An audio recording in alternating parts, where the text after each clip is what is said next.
మా ఫండ్లో lump sum investment వద్దు, ఓన్లీ సిప్ మాత్రమే చేయండి అంటుంది డిఎస్పి మ్యూచువల్ ఫండ్ వారి టైగర్ ఇన్ఫ్రాస్ట్రక్చర్ ఫండ్. ఎందుకు డిఎస్పి మ్యూచువల్ ఫండ్ అలా ఉంటుందో ఈ వీడియోలో తెలుసుకోవడానికి ప్రయత్నం చేద్దాం. Hi friends, this is Kranthi. I'm a certified financial planner, founder of Stellar Growth. Welcome to my channel once again. And ఇప్పటివరకు మీరు ఛానల్ని సబ్స్క్రైబ్ చేయనట్లయితే రిక్వెస్ట్ యూ టు సబ్స్క్రైబ్. అలాగే బెల్ ఐకాన్ కూడా క్లిక్ చేసి నోటిఫికేషన్స్ ఎనేబుల్ చేసుకోండి. Don't miss future updates.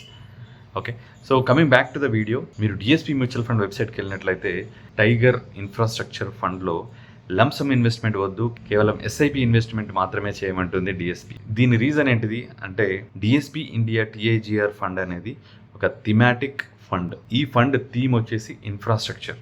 అంటే ఈ ఫండ్ కేవలం ఇన్ఫ్రాస్ట్రక్చర్ రిలేటెడ్ కంపెనీస్లోనే ఇన్వెస్ట్ చేస్తుంది మెజారిటీ ఆఫ్ ఏరియా. అంటే ఇన్ఫ్రాస్ట్రక్చర్ అంటే for example it can be power like NTPC, it can be roads and construction like LnT, it can be cement companies, it can be telecom companies like Bharti Airtel. So ఇట్లా majority of the holding, almost 90% of the holding is in infrastructure related companies. So ఈ sector తప్ప మిగతా సెక్టార్లో ఈ company invest చేయడానికి లేదు.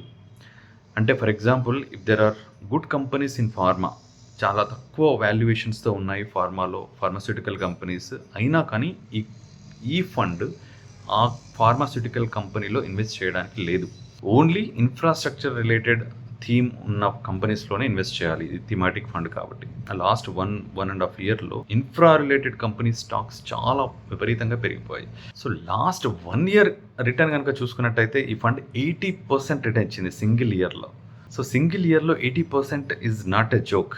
So దీన్ని బట్టి మనం అర్థం చేసుకోవచ్చు ఈ కంపెనీస్, ఈ థీమ్లో ఉన్న కంపెనీస్ స్టాక్స్ ఎలా పెరిగిపోయాయి. All stocks are at almost high price. ఈ రీజన్ వల్ల DSP is discouraging investors to enter with a substantial lumpsum amount at this point of time in the market. Market చాలా హైలో ఉంది, especially infrastructure related stocks. SIP రూపంలో కనుక invest చేసుకున్నట్లయితే risk అనేది చాలా తక్కువగా ఉంటుంది.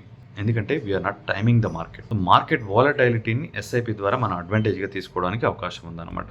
ఈ ఫండ్ ఏమైనా bad fund? No, this is not a bad fund. ఇది ఒక one of the oldest fund in India. June 11th 20 years complete చేసుకుంది. సో గత 20 yearsగా ఎస్ఐపి ద్వారా ఎవరైనా ఇన్వెస్ట్ చేసినట్లయితే ఈ ఫండ్లో every year on year SIP returns, CAGR returns 23%.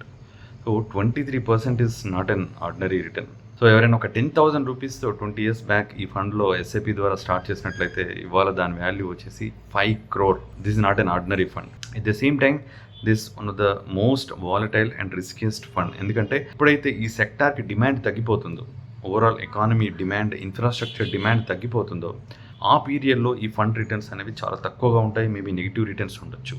ఈ ఫండ్లో ఇన్వెస్ట్ చేస్తున్నప్పుడు దీన్ని మీరు దృష్టిలో ఉంచుకొని ఒక ప్రొలాంగ్డ్ రిసెషన్ లాంటి సిచ్యువేషన్ వచ్చి ఇన్ఫ్రాస్ట్రక్చర్ డౌన్ టర్న్ కనుక అయినట్లయితే ఈ ఫండ్ నెగిటివ్ రిటర్న్స్ ఇవ్వడానికి చాలా అవకాశాలు ఉన్నాయి. మీ investment horizon more than 10 years plus అయినట్లయితే ఈ ఫండ్లో మీరు ఇన్వెస్ట్ చేయొచ్చు. ఒక బ్రాడర్ కేటగిరీ ఆఫ్ ఫండ్, ఒక ఫ్లెక్సీ క్యాప్ ఫండ్ కావచ్చు, ఒక మల్టీ క్యాప్ ఫండ్ కావచ్చు, ఒక మల్టీ అసెట్ ఫండ్ కావచ్చు. ఈ ఫండ్స్కి ఈ పర్టికులర్ సెక్టార్లో ఇన్వెస్ట్ చేయాలనేది రెస్ట్రిక్షన్ ఉండదు. ఆ పీరియడ్లో ఏ సెక్టార్ బాగా పర్ఫామ్ చేస్తుంటే ఆ సెక్టార్లో ఆ ఫండ్స్ ఇన్వెస్ట్ చేయవచ్చు. కానీ ఈ డిఎస్పి టైగర్ ఫండ్కి ఆ ఛాన్స్ లేదు. కాబట్టి కొంచెం రిస్క్ అనేది ఎక్కువగా ఉంటుంది. బ్రాడర్ ఫండ్స్తో పోల్చుకుంటే ఈ ఫండ్కి రిస్క్ అనేది కొంచెం ఎక్కువగా ఉంటుంది. ఈ విషయాన్ని దృష్టిలో ఉంచుకునే డిఎస్పి మేనేజ్మెంట్ నా ఒపీనియన్లో వాళ్ళు ఇన్వెస్టర్స్ని డిస్కరేజ్ చేస్తున్నారు. ఎందుకంటే వాల్యుయేషన్స్ అనేవి చాలా హైలో ఉన్నాయి. ఇప్పుడు ఎవరైనా లంసమ్ ఇన్వెస్ట్మెంట్ కనుక చేసినట్లయితే వాళ్ళ రిటర్న్ ఎక్స్పెక్టేషన్ అనేది చాలా చాలా తక్కువగా ఉండాలి ఈ పీరియడ్లో. అదే ఎస్ఐపి రూపంలో ఇన్వెస్ట్ చేసినట్లయితే ఒకవేళ మార్కెట్ కరెక్ట్ అయినా కానీ ఎస్ఐపిలో మనకు వాలటిలిటీ వల్ల మనం కొనే యావరేజ్ రేట్ అనేది తగ్గడం వల్ల మన రిటర్న్స్ అనేవి ఎక్కువ రావడానికి ఛాన్స్ ఉంది. సో మీకు ఎందుకు DSP mutual fund lump sum investment పెట్టొద్దు అని ఎందుకు వార్నింగ్ ఇస్తుందో మీకు అర్థమై ఉంటుంది. సో ఇదొక్క డిఎస్పి మ్యూచువల్ ఫండ్కి సంబంధించిందే కాదు, మిగతా కంపెనీస్ వార్నింగ్ ఇవ్వకపోవచ్చు. But at the same time so మన ఓన్గా ఆలోచించుకోవాలి. ఎందుకంటే మార్కెట్ అనేది చాలా హైలో ఉన్నప్పుడు లంసమ్ ఇన్వెస్ట్మెంట్ అనేది కరెక్ట్ కాదు. దానికి ఎస్ఐపి అనేది కరెక్ట్ రౌట్. మీరు లంసమ్ ఇన్వెస్ట్మెంట్ కనుక చేసుకోవాలనుకుంటే STP is the correct approach. So systematic transfer plan, ఒక డెట్ ఫండ్ నుంచి ఈక్విటీ ఫండ్లోకి ఓవర్ పీరియడ్ ఆఫ్ టైం మీరు స్లోగా ఒక పద్ధతి ప్రకారం కనుక సిస్టమేటిక్గా మీరు ఎస్టీపీ ద్వారా మీకు ఎక్కువ రిటర్న్స్ రావడానికి అవకాశం ఉంటుంది. రిస్క్ కూడా తక్కువగా ఉండడానికి అవకాశం ఉంటుంది. So hope you like this video. Thanks for watching my channel. And ఇందాక చెప్పినట్టుగా మీరు ఇప్పటివరకు సబ్స్క్రైబ్ చేసుకున్నట్లయితే please subscribe to the channel and like and share the video with your friends. Thank you very much.